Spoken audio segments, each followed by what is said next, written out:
Intinya santri itu jangan ragu lah, jangan malu. Kita harus berani untuk mulai berwirausaha atau apapun usahanya lah. Kita terapkan ilmu-ilmu yang kita dapat di pesantren di usaha kita. Kita lulus SMK, kita mutusin untuk kerja. Kita mencari kerja lewat Facebook, lewat apa. Nah, akhirnya saya diterima di Jakarta. Kerja proyek revitalisasi gedung tuh. 19 tahun saya kerja proyek di Jakarta sendirian, naik travel sendirian ke Jakarta nekat. Nyari alamat udah kayak di sinetron.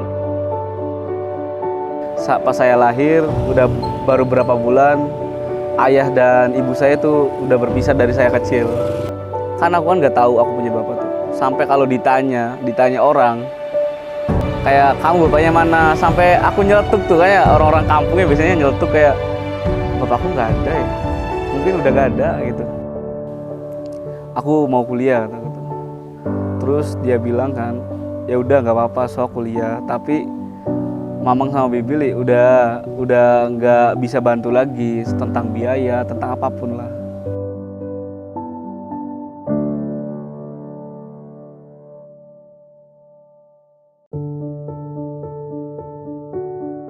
Assalamualaikum warahmatullahi wabarakatuh. Nama saya Hamdiallah. Saya lahir di Cirebon 15 November 2002, berarti sekarang saya berumur 21 tahun. Saya dibesarkan oleh keluarga yang kurang lengkap ya, kalau biasanya kan orang-orang kan mempunyai keluarga yang lengkap ya. Kebetulan, nggak kebetulan sih, saya dari kecil ditinggal sama bapak ibu saya. Jadi pas saya lahir, udah baru berapa bulan, ayah dan ibu saya tuh udah berpisah dari saya kecil. Jadi saya dibesarkan sama keluarga dari bibi sama paman saya. Dari saya baru putus susu ya, langsung saya ke bibi saya. Saya pernah pesantren pas saya SMP, dari SD sampai SMP saya pesantren di Pondok Pesantren Asyariah, itu ada di Kecamatan Gegesik. Terus saya lulus dari pesantren, saya pindah dari Cirebon ke Indramayu. Saya SMA di SMKN Kaplongan. Yang mungkin teman-teman tahu itu ada Universitas Darul Ma'arif di situ. Nah, dari SMA pas flashback pas saya kecil, saya dibesarkan oleh keluarga yang sederhana sekali. Jadi saya sampai sekarang sudah terbiasa hidup dengan sederhana lah. Dan diajarkan pendidikan agama yang keras sama bapak saya. Jadi paman itu udah seperti bapak saya sendiri. Sudah saya anggap bapak sendiri. Kakak saya ada 3, itu kakak dari anak dari paman saya.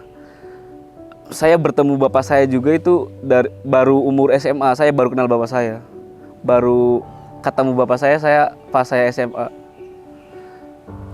Kakak saya juga, saya lupa, saya 2 bersaudara. Kakak saya cewek. Saya sama kakak saya juga dibesarkan sama paman saya. Jadi aku berdua sama kakak saya dididik dengan keras. Dan mungkin saya cowok ya, jadi saya kuat sama pendidikan keras dari paman saya. Banyak pelajaran yang saya ambil dari paman saya. Tapi kakak saya tuh mungkin ya, yang namanya cewek ya. Jadi kakak saya tuh mungkin tidak kuat dengan pendidikan keras seorang paman saya. Walaupun pendidikan itu bagus buat kita menurut aku ya.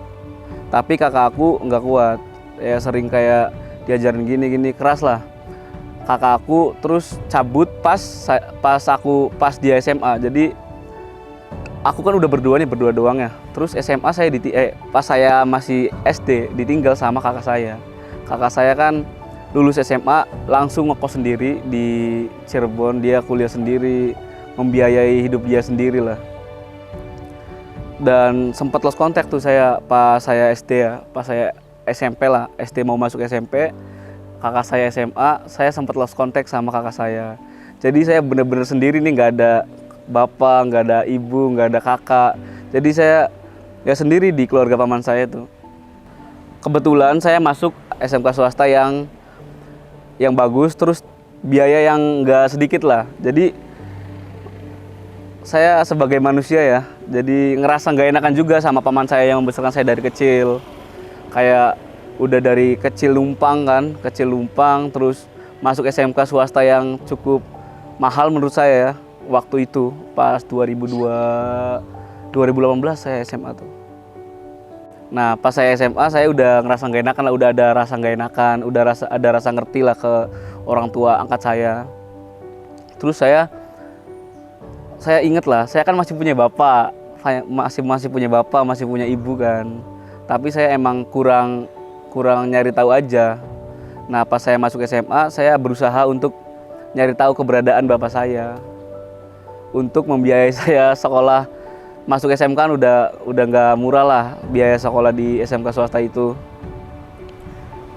Saya berusaha lewat kayak teman-teman bapak saya yang masih kenal bapak saya menanyakan keberadaan bapak saya di mana sekarang lagi kerja di mana gitu. Nah alhasil saya mendapatkan lah alamat dari bapak saya.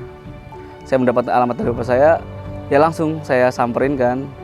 Terus kayak perkenalan sama orang yang ini aja, orang yang nggak kenal. Jadi ya bapak saya gitu, bapak saya gitu. Jadi lah mulai dari situ kita, alhamdulillahnya bapak saya udah ekonominya udah bagus lah, udah bagus. Mungkin dulu dia nggak nyari tahu tentang aku juga, mungkin dia ekonominya masih belum stabil. Jadi ya positive thinking aja kan. Nah pas itu udah kenal, alhamdulillah bapak saya itu bapak asli saya mau membiayai saya SMK sampai lulus.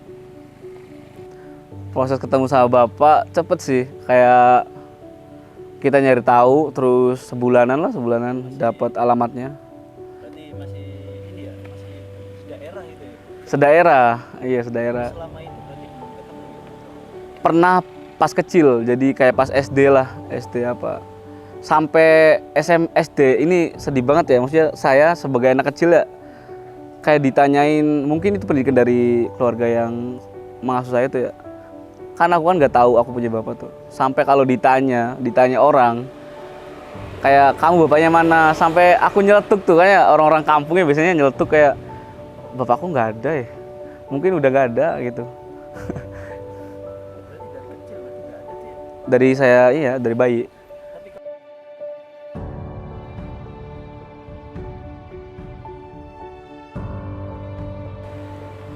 Ya dari SMA saya udah kenal bapak saya alhamdulillah ya. Sampai lulus saya dibiayain. Lulus SMA karena saya sekolah di SMK, dengan ada niatan sekolah di SMK tuh langsung kerja kan. Soalnya kan udah nggak mau lah repotin orang tua, udah nggak mau repotin paman kan. Kita lulus SMK, kita mutusin untuk kerja. Kita mencari kerja lewat Facebook, lewat apa. Nah akhirnya saya diterima di Jakarta, kerja proyek. Gak ada basic apa-apa ya, gak pernah kerja apa-apa. Kita kerja di Jakarta.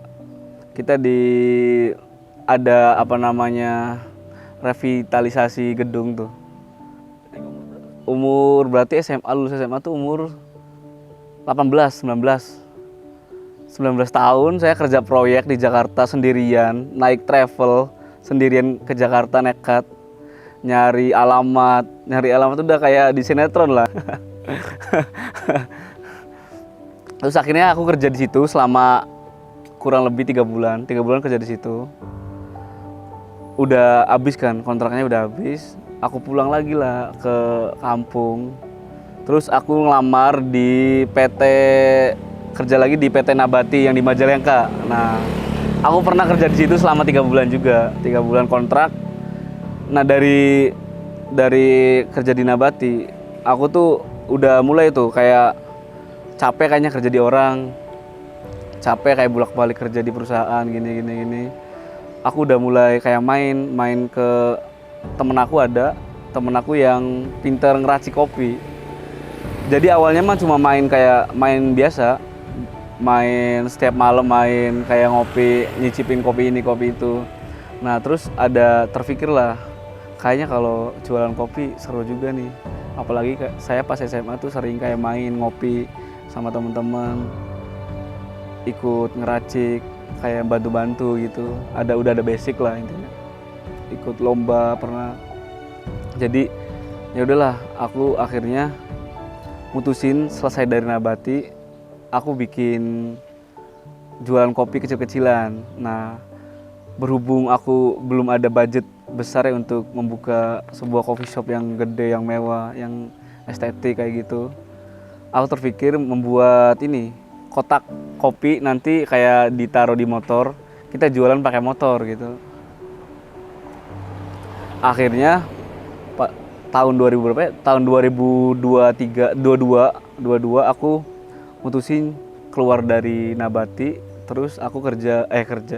Aku jualan. Pertama jualan aku di Arjawinangun, alun-alun Arjawinangun, di Arjawinangun. Udah berapa minggu jualan, ternyata nggak semudah yang dipikirkan. Nggak ada yang beli, terus kayak sepi peminat kan. Kayak orang juga nggak tahu aku jualan apa gitu. Akhirnya aku memutar otak kan, kayak Arjawinangun tuh bukan tempatku loh. Soalnya aku sekolah di Indramayu, teman-teman aku di Indramayu semua. Oh, jadi aku memutuskan untuk pindah jualannya dari Arjawinangun ke Karangampel Indramayu. Nah ternyata di Indramayu tuh sesuai ekspektasi. Jadi setiap malam tuh rame, banyak yang ngopi, teman-teman sekolah, teman-teman main. Jadi pada ngopi di aku semua. Akhirnya berjalannya waktu tuh udah ada hasil mas, udah ada hasil kayak pencatatan udah rapi, penghasilan udah ada, pengeluaran rapi gitu. Tapi orang tua yang paman sama bibi aku nggak setuju kalau aku jualan. Kayak mindset orang ini kan ya, mindset orang kampung kan kebiasaan. Soalnya kan kayak lulus SMK masa iya jualan gitu.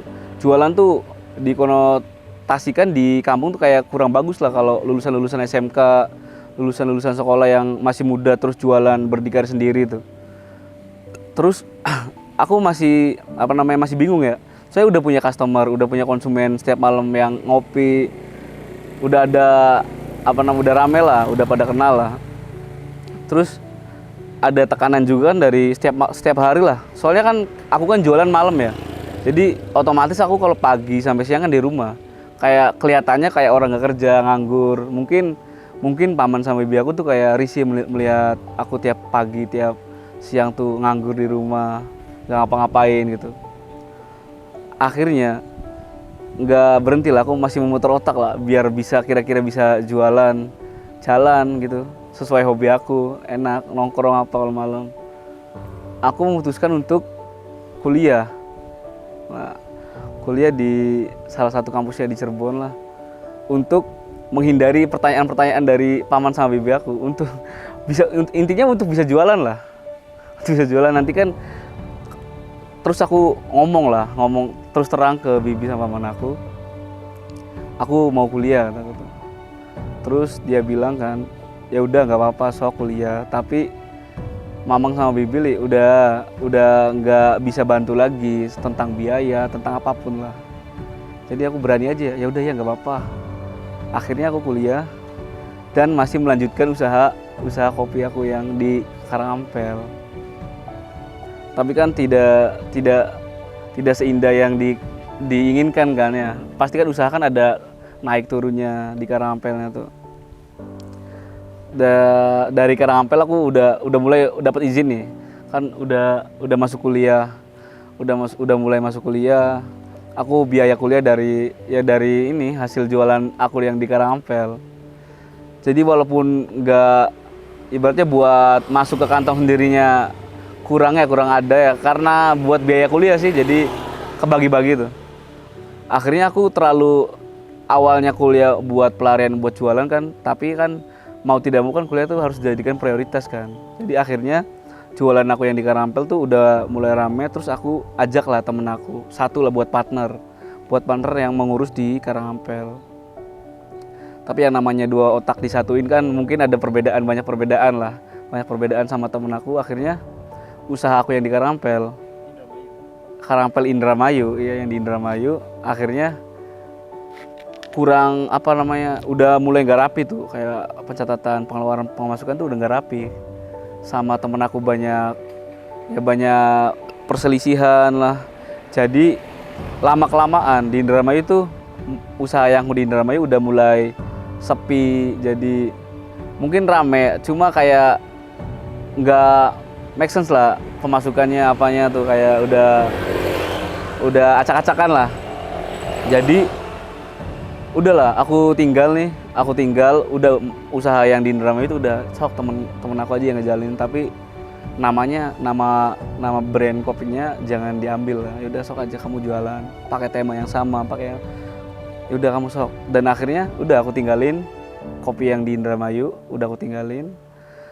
Aku mulai mulai kerja. Aku dari jualan kan, tadi jualan usaha sendiri. Karena tuntutan kuliah untuk bayar ini, bayar itu, bensin makan lah sendiri. Aku memutuskan untuk kerja.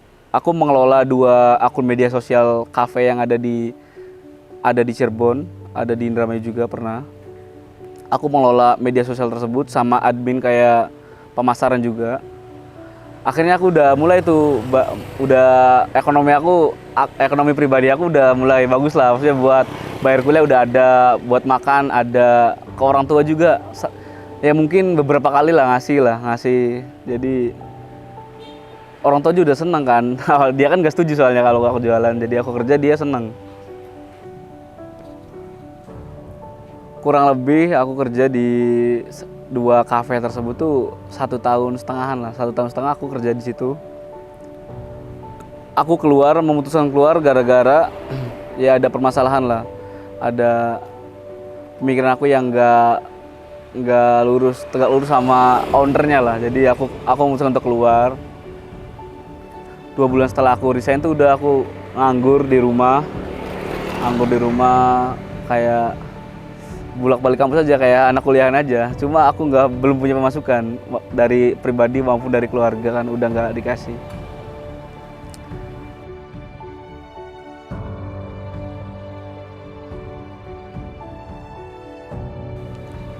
Terus pas semester 2 aku ada ada event di Hotel Apita, itu event tes CPNS.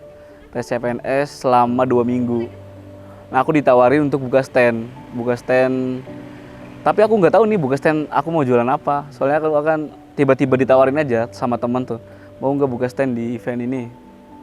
Akhirnya aku memutuskan untuk jualan kopi tapi di event itu doang gitu. Di event itu doang selama 2 minggu.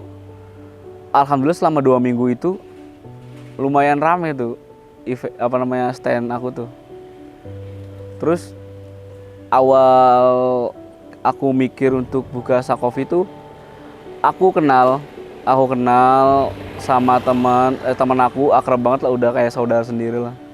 Dia punya suami yang kerja di Pemda, namanya Bapak Ahmad Rudi Sako. Nah, aku pas buka stand di Apita selama 2 minggu itu aku kenal banyak orang lah, kenal banyak orang-orang yang ya mempunyai nama lah. Jadi aku kenal Bapak Ahmad Rudi Sako. Nah ternyata aku sama Bapak Ahmad Rudi Sako tuh, Bapak Sako tuh ternyata mempunyai banyak kesamaan gitu. Sama-sama dibesarkan sama keluarga yang sederhana, terus hobinya juga sama, hobi ngopi, hobi apa. Jadi aku sering diajak ngopi sama Bapak, tiap dia libur aku ngopi sama dia, ngobrol tentang ngobrol apa aja. Karena udah ngerasa dekat ya, udah nongkrong terus kayak udah satu pemikiran lah. Kita iseng lah, maksudnya kalau kita buka kopi di Pemda tuh gimana Pak? Enak gak? Bapak juga, wah itu seru kayaknya. Akhirnya kita kan mempunyai tujuan yang sama ya sama dia tuh. Yaudah Pak, aku mau buka di situ, nanti dibantu Bapak, bisa nggak Pak ini. Intinya kita kerjasama lah sama Bapak Pak Sako tuh. Ternyata kita nggak langsung buka tuh, selama dari event Apita tuh ya jangka 6 bulan 7 bulan tuh kita baru buka Sakofi di di Pemda di Sumber. Akhirnya kita buka lah di Cirebon, di Sumber. kita buka. Sakofi itu juga artinya tuh saya tuh kata adalah teman-temannya satu-satu jadi satu kopi gitu. Itu ngasal aja namanya juga ya, tapi moga-moga itu nama yang berkala untuk kedepannya. Ternyata kita buka di Sumber, respon orang-orang Cirebon itu sama kopi street coffee yang di jalan tuh dengan tema di jalan tuh ternyata baik. Ternyata banyak yang menyambut dengan ya tiap hari kesini senang lah ada keberadaan kita di Sumber tuh.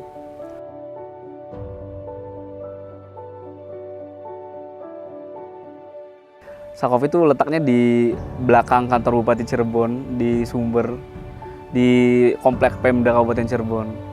Nanti kalau teman-teman mampir ke Pemda, nanti jangan lupa mampir ke belakang kantor Bupati Cirebon.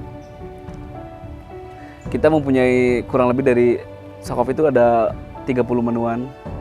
Jadi kita bestseller ada es kopi susu Sakofi, terus ada Black Panther sama Tropical Panther, ada Rambuster juga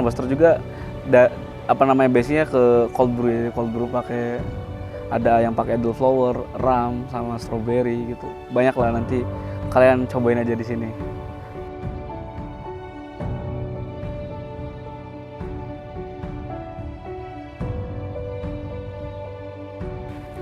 Ya, pesan saya untuk teman-teman santri yang menonton video ini, intinya santri itu jangan ragu lah, jangan malu. Kita harus berani untuk mulai berwirausaha atau apapun usahanya. Pesantren itu tidak melulu tentang mengajar di pesantren, di madrasah. Kita juga bisa berwirausaha. Kita terapkan ilmu-ilmu yang kita dapat di pesantren di usaha kita. Ya insya Allah berkah lah. Ya semoga sedikit kisah saya bisa memotivasi teman-teman santri yang ada di rumah ya. Dari Santri untuk Negeri. Assalamualaikum warahmatullahi wabarakatuh.